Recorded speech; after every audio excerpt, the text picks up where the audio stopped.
Oke, pada hari ini saya akan menjelaskan mengenai eh, rencana pembelajaran dulu ya. Jadi ini ada mata kuliah namanya Computer Vision, itu di semester 5. Nah, ini adalah mata kuliah reguler ya untuk teman-teman.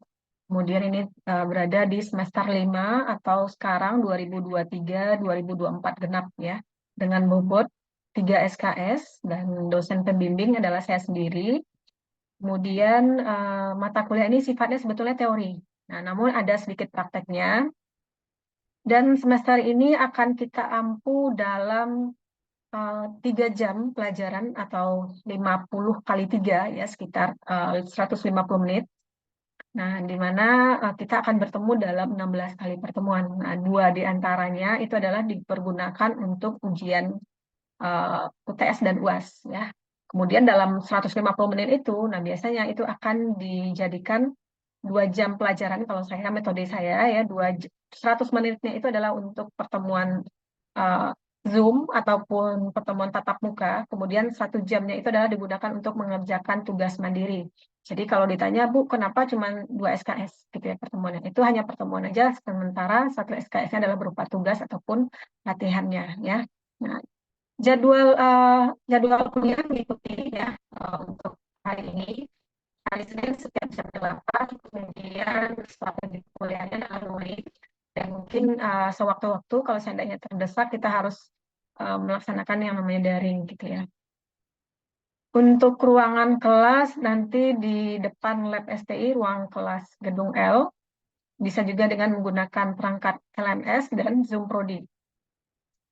Nah, adapun deskripsi mata kuliah, yaitu teman-teman harus mengenal dulu nih, ya mata kuliah ini berguna untuk ya memahami konsep dasar computer vision dan menyelesaikan permasalahan-permasalahan yang ada di computer vision itu sendiri. Pembelajaran akan dilaksanakan dengan metode student center learning yang mengedepankan kemandirian mahasiswa, kemudian juga di dikombinasi dengan metode case based learning ya dan project based learning secara sinkronus ya ataupun asinkronus. Nah, itu nanti akan kita ambil.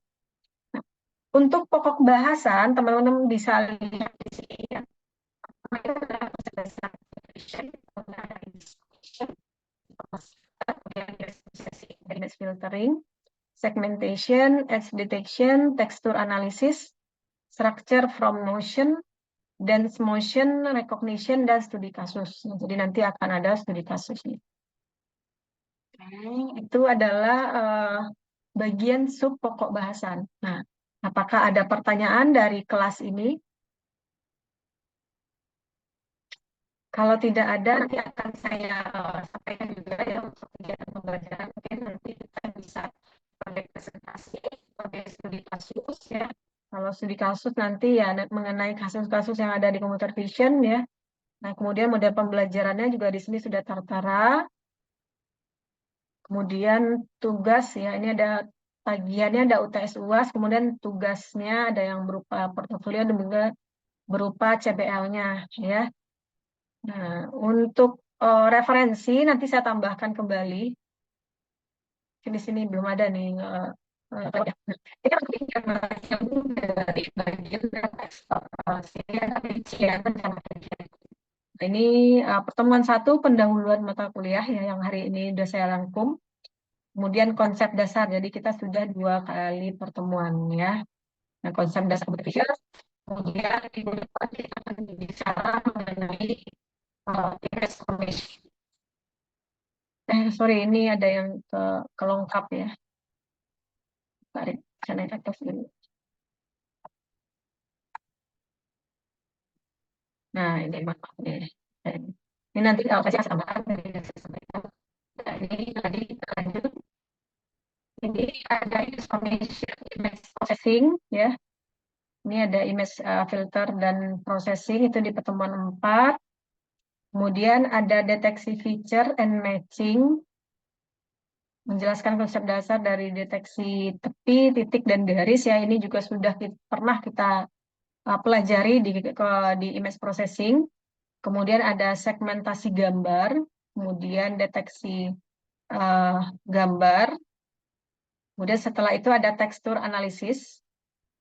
Kemudian ada motion ya, konsep dasar tentang motion, pergerakan, motion detection.